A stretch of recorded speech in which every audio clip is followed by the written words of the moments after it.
Hello everyone, it's Steve with Aptera Owners Club. In this video, I wanted to go over why I think the Aptera is actually the first rural EV and why I think Aptera could drive EV penetration into rural markets. Okay, so here's some information from this year. Um, Electrified vehicles, EVs, hybrids, and fuel cell vehicles made up about 13% of the US market last quarter. And if you look at pure EVs, it's about 5.6% of the total market. So there has been some decent penetration into the market recently. But if you look at the state of rural EV ownership, in the majority of non-urbanized areas, new vehicle registrations are between 0.5%. So while total sales in the US is about 6%, in rural areas it's between 0 and 0.5%, which means fewer than five, in many cases, zero registered vehicles per 100,000 people in a majority of these rural counties. And I think that's mainly because there's far less EVs in rural areas, so it's not common. So probably not as socially acceptable in those areas. And also, there's very little charging infrastructure in rural America. Basically, in rural America, you're going to charge at home, and that's it. There's nowhere else to charge. There's not going to be charge point stations or other things for the most part. And you're not going to have level three charging stations. So in rural America, you're essentially going to charge at home and nowhere else. And they're just so uncommon in rural areas that people don't even think about it very much. However, there's good reason to believe that Aptera is like the perfect vehicle for rural America. Here is some information about the average commute in the US. The average commute in the US is about 26 minutes one way, which means it's 52 minutes round trip. That's an hour a day that the average American spends commuting, which is to me crazy. Now, I spend about an hour a day commuting, but it's on a bike, so at least I don't have to deal with traffic and get some exercise on the way, and it's a lot more pleasant. I can't imagine spending an hour a day in a car commuting, but that's what the average American does. And if you look at this, the average commuter travels about 15 miles one way, so 30 miles round trip. If you look at some other data, some people state that it's up to 41 miles a day round trip, so 20 miles one way. Now, I believe this information is from the mean. So when they say average, they mean the arithmetic mean. So that means that some people that drive a lot are going to drive the mean higher. If you look at median, median is actually a lot less. So this is data from Streetlight data. They get their data from tracking mobile devices. So it should be fairly accurate, good data. And looks like the average one-way commute ranges from about 10 miles in Maine to about 6 miles in Wyoming. So round trip would be 20 miles to 12 miles. So significantly less. And that's the median. So because the median takes away the outliers on the far end. However, this grossly underestimates how much some people are commuting. If you break it down by zip code, and so here is a list of zip code. In these zip codes, the median commute ranges between like 40 to over 100 miles. So this zip code in California, the median commute one way is 115 miles. And just look at these numbers as we scroll down. This is District of Columbia, so that doesn't really count. It's not really a state.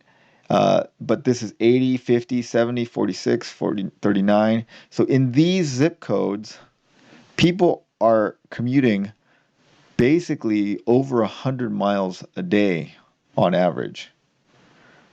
That's quite a bit of driving. So I was curious and I wondered what these zip codes were. So I plugged a couple of the zip codes into Google Maps to find out what they were. And here's a few of them. So this is one of the zip codes. It's Point Clear, Alabama. So you see that this is a fairly rural area. My guess is most of these people are commuting to Mobile um, for their job, or maybe they're commuting down to the coast to work near oil rigs or something like that.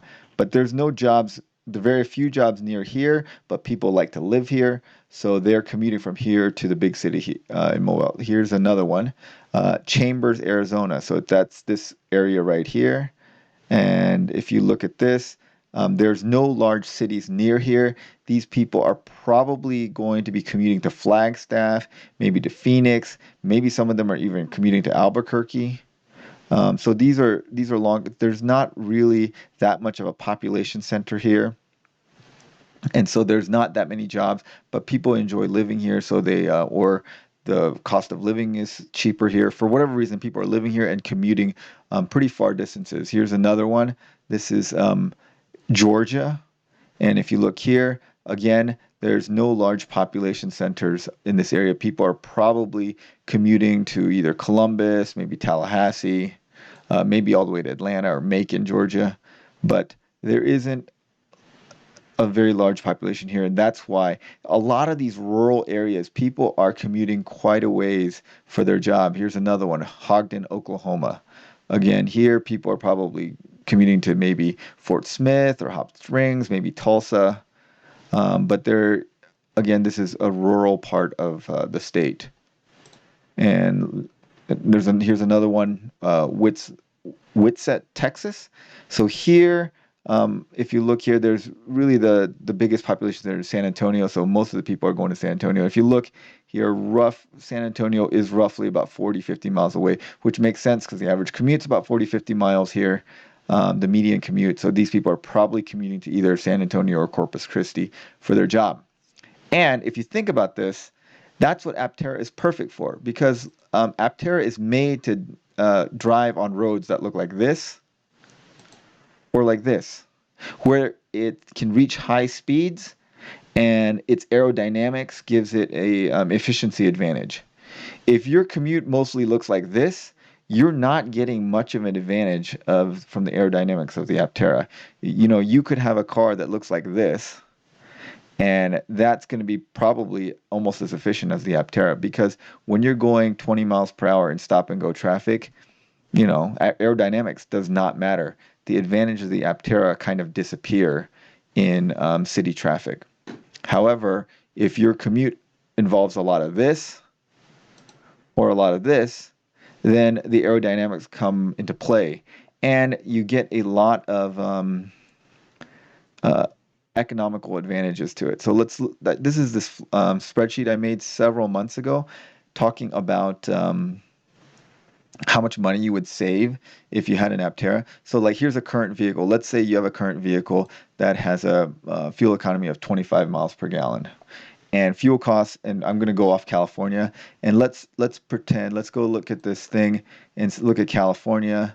If you happen to live in 92309 and your average commute, your median commute was 115, so 230 round trip, we'll go back to this thing, and the daily commute is 230. Fuel costs in California is about $5 a gallon. And then electricity cost is about 19 cents per watt hour. Then you're spending, with this 25 mile per gallon car, you're spending about almost $50 a day just paying the gas on your commute. Your average mileage just on the commute alone will be 65,000. Fuel costs will be 13,000. And then this is how much you pay for oil change and brake jobs. An Aptera, you will not change the oil. You will not have to change the brakes because of regenerative braking. EVs have almost infinite brake life. You don't have to replace the pads. So total cost of running the Aptera for the year will be at $1,235. Total cost of running your gas vehicle, if you commute that amount, and this is a large commute, obviously, 14,000. You would save $13,000 a year if you had this kind of commute with the Aptera. And so you could theoretically the Aptera would pay for itself within 2 years if you had this kind of commute. So, and also if you had a 400-mile Aptera, you could make the round trip very easily. So 230 miles is your round trip. You would easily make the round trip, and if you installed a level 2 charger, which is pretty easy to do, you could top that up every night, overnight. So in a rural community where most of your roads look like this or like this, where you don't have to deal with traffic, which negates most of the efficiency advantages of the Aptera. Not all of them, because it's still lighter, and it has inherent efficiencies from being an EV and from having in-wheel motors. But most of the efficiency advantage of the Aptera is from its aerodynamics, and in traffic, those go away. Um, y this would be the perfect car for a rural commuter to use. Now, the flip side of it is when you live in rural areas, sometimes from time to time you're gonna have to deal with roads that look sort of like this. Um, there's some dirt roads to, the last maybe couple of miles into your house may look like something like this, and those wheel pants being very close to the ground give it a lot of efficiency, but just aren't going to make it through roads like this more than likely.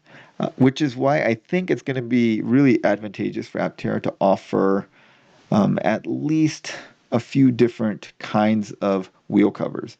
The the kind that they plan on having for everyone, which would do great in roads that look like this and like this. But they might want to put in a wheel cover that gives you maybe 2, 3 extra inches of clearance over the standard wheel pants, so it allows people to handle roads like this from time to time. And I think a lot of rural customers are going to opt for those wheel pants because of this, and they should still get significant efficiency advantages over a regular gas car. And so maybe you lose some fuel economy. Maybe you lose 10%. Um, oh wait, maybe you lose 10%, and then you would only gain 12,800 instead of 13,000, which I think is totally fine. I think people would be okay with that. And so I think that if once rural customers start realizing the economical advantages of that, this rural penetration of EV that is currently at 0 to 0.5% is going to get much closer to the 6% nationwide that we have. All right. Well, if you guys live in rural America, tell me what you think. What is your commute like? And do you think that this use case scenario makes sense? And would you want a slightly higher wheel cover to deal with roads that look like this, um, and giving up a little bit of aerodynamics for the slightly higher wheel pants? All right, let me know in the comments below.